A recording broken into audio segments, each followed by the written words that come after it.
सखर में वधंदड़ बदअमनी ऐं महांगाई ख़िलाफ़ ताजिर बिरादरी, समाजी तंज़ीमुनि जे अॻुवाणनि ऐं सिविल सोसाइटीअ जो धरणो, हुकूमती ग़रीब दुश्मन पॉलिसियुनि ख़िलाफ़ छिती नारेबाज़ी, बिजलीअ जा बिल, पेट्रोल जूं क़ीमतूं ऐं ॿियूं आम वाइपे जी शयुनि में घटिताई आणण जो मुतालबो।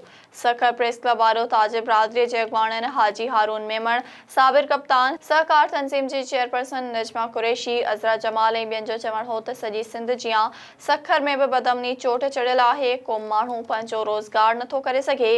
हर आए ॾींहुं चोरियूं, फुर, लुट, धाड़ा, अगवाकारियूं ऐं सोशल क्राइम जहिड़े ॾोहनि में इज़ाफ़ो थींदो पियो वञे। वरी ॿिए पासे हुकूमती ग़लति पॉलिसियुनि सबबि ॻाटे तोड़ महांगाई माण्हुनि खे ख़ुदकशी करण ते मजबूर करे छॾियो आहे। हाणे अवाम मुल्क लुटींदड़ हुक्मराननि खे सम्झी वियो आहे। बिजलीअ जे बिलनि, पेट्रोल जी क़ीमतुनि ऐं ॿियनि आम वाइपे जी शयुनि में इज़ाफ़ो मंज़ूर नाहे।